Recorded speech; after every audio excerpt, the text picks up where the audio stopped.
Hello friends, வணக்கம். நாம் இப்போ பார்க்க போகிற டாபிக், நீங்கள் ஹெச்எஸ்சி ரீடோட்டலிங் ஆர் ஸ்கேன் காப்பிக்கு அப்ளை பண்ண போகிறீங்கன்னா அவங்க ஒரு அப்ளிகேஷன் ஃபார்மெட் ஒன்று கொடுத்துருக்காங்க. அந்த அப்ளிகேஷன் ஃபார்மெட்டை நம்ம எப்படி ஃபில் பண்ணுறது அப்படின்றத பற்றி நம்ம இந்த வீடியோவில் ஃபுல்லாக பார்க்க போகிறோம்.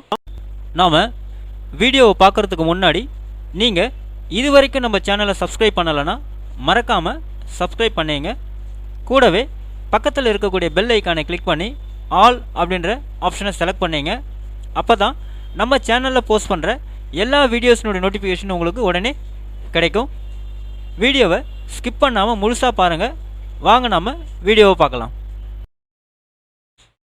இதுதான் பார்த்தீங்கன்னா அவங்க கொடுத்துருக்கக்கூடிய application for scan copy or ரீடோட்டலிங்கான அப்ளிகேஷன் ஃபார்மெட்டு. ஸோ இதில் அவங்க என்ன சொல்லியிருக்காங்க அப்படின்னு பார்த்தீங்கன்னாக்கா, directorate of government examination Chennai 6,06,000 higher secondary second year examination March 2024 application for scan copy or retotaling 1 அப்படின்னு கொடுத்துருக்காங்க. Candidate can apply either for scan copy of answer script or retotaling 1 for any subject அப்படின்னு சொல்லியிருக்காங்க. First இந்த இடத்துல பார்த்தீங்கன்னாக்கா, name of the candidate, இங்கே உங்களுடைய பேரை எழுத சொல்லியிருக்காங்க. ஸோ உங்களுடைய நேம் பார்த்தீங்கன்னா பிளாக் லெட்டரில், அதாவது கேபிட்டல் லெட்டரில் எழுதிடுங்க கரெக்டாக. அடுத்து இந்த பாக்ஸில் பார்த்தீங்கன்னா உங்களுடைய எக்ஸாமினேஷன் ரோல் நம்பர் கேட்டிருக்காங்க. இந்த பாக்ஸில் உங்கள் ரோல் நம்பரை நீங்கள் ஃபில் பண்ணிவிடுங்க. நெக்ஸ்ட் பார்த்தீங்கன்னாக்கா, டேப்லர் காலம் ஒன்று கொடுத்துருக்காங்க. Serial number, name of the subject, subject code. அடுத்து பார்த்தீங்கன்னா ஸ்கேன் காப்பி, அதுக்கு அமௌண்ட்டு, அதேமாதிரி ரீடோட்டலிங், அதுக்கு அமௌண்ட்டு கொடுத்துருக்காங்க. ஸோ நீங்கள் லாங்குவேஜுக்கு அப்ளை பண்ண போகிறீங்கன்னா லாங்குவேஜினுடைய கோடை நீங்கள் இந்த இடத்துல எழுதிடுங்க. அடுத்தது பார்த்தீங்கன்னாக்கா, உங்களுடைய ஸ்கேன் காப்பி அப்ளை பண்ண போகிறீங்கன்னா ஸ்கேன் காப்பின்ற இந்த பாக்ஸில் டிக் பண்ணுங்கள். இல்லை நீங்கள் ரீடோட்டலிங் அப்ளை பண்ண ரீடோட்டலிங் பாக்ஸை டிக் பண்ணுங்கள். இங்கிலீஷ் அதேமாதிரி கோடு எழுதிடுங்க. அதேமாதிரி பார்த்தீங்கன்னா ஸ்கேன் காப்பினா இங்கே டிக் பண்ணுங்கள், ரீடோட்டலிங்னா இங்கே டிக் பண்ணுங்கள். அதேமாதிரி நெக்ஸ்ட் பார்த்தீங்கன்னாக்கா, நீங்கள் எந்த சப்ஜெக்ட் இது பண்ண போகிறீங்களோ அந்த சப்ஜெக்ட்டுக்கு உண்டான நேம் இங்கே எழுதிடுங்க. அவங்க பார்ட் 3 சப்ஜெக்ட் 1 by 1 கொடுத்துட்டாங்க. ஸோ அந்த சப்ஜெக்ட் ஸ்கேன் காப்பினா எத்தனை சப்ஜெக்ட் எழுதுறீங்க அத்தனை சப்ஜெக்ட்டுக்கு ஸ்கேன் காப்பியில் டிக் பண்ணிவிடுங்க.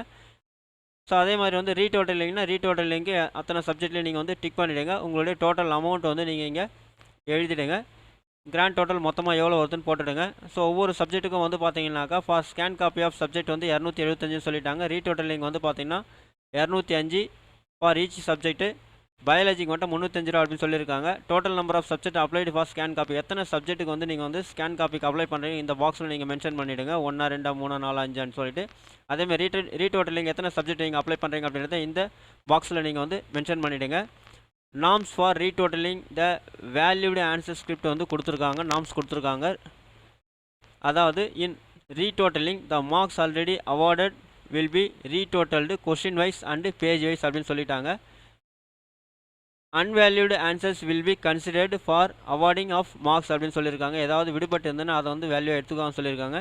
if the candidate claim for awarding more marks for any answer, his or her request will not be considered. அதாவது நீங்கள் பார்த்தீங்கன்னாக்கா, வேறு ஏதாவது மார்க் நீங்கள் கிளைம் பண்ணுறீங்க அப்படின்னாக்கா அதை கன்சிடர் பண்ண மாட்டேன்னு சொல்லிட்டாங்க. ஏற்கனவே இருக்கக்கூடியதை ரீடோல் மட்டும்தான் பண்ணி போடுவாங்க உங்களுக்கு. If there is any increase of marks, a new mark certificate will be issued to the candidate by cancelling the earlier one accordingly அப்படின்னு சொல்லியிருக்காங்க. இன்கேஸ் உங்களோட ரீடோட்டலிங் ஏதாவது மார்க் இன்க்ரீஸ் ஆகிருந்ததுன்னா உங்களுடைய மார்க் ஷீட்டை பார்த்தீங்கன்னா புதுசாக தான் உங்களுக்கு தரும்னு சொல்லியிருக்காங்க. If the candidate apply for retotalling, he or she will not be provided with the scanned copy of answer script. அதாவது நீங்கள் ரீடோட்டலிங் அப்ளை பண்ணிட்டீங்கன்னா உங்களுக்கு பார்த்தீங்கன்னாக்கா ஸ்கேன்டு காப்பி ஆன்சர் ஸ்கிரிப்ட் தரமாட்டேன்னு சொல்லிட்டாங்க. அடுத்து நெக்ஸ்ட் பார்த்தீங்கன்னா norms for revaluation of answer script அப்படின்னும் போது, to apply for revaluation the candidate should apply for scanned copy first. நீங்கள் ரீவேல்யூஷன் அப்ளை பண்ண போகிறீங்கன்னா ஃபஸ்ட்டு உங்களுடைய ஸ்கேன் காப்பி நீங்கள் வாங்கணும். அதை வாங்கிட்டு தான் நீங்கள் அப்ளை பண்ண முடியும். After obtaining the scan copy of answer script, the candidate will have again a chance to apply either for retotaling or revaluation சொல்லியிருக்காங்க. நீங்கள் ஸ்கேன் காப்பி ஃபஸ்ட்டு அப்ளை பண்ணி வாங்கினதுக்கப்புறம் தான் நீங்கள் ரீடோட்டலிங்கோ இல்லை ரீவேல்யூஷனுக்கு அப்ளை பண்ண முடியும்னு சொல்லியிருக்காங்க. இந்த subject for which he is obtained scan copy அப்படின்னு சொல்லிட்டாங்க.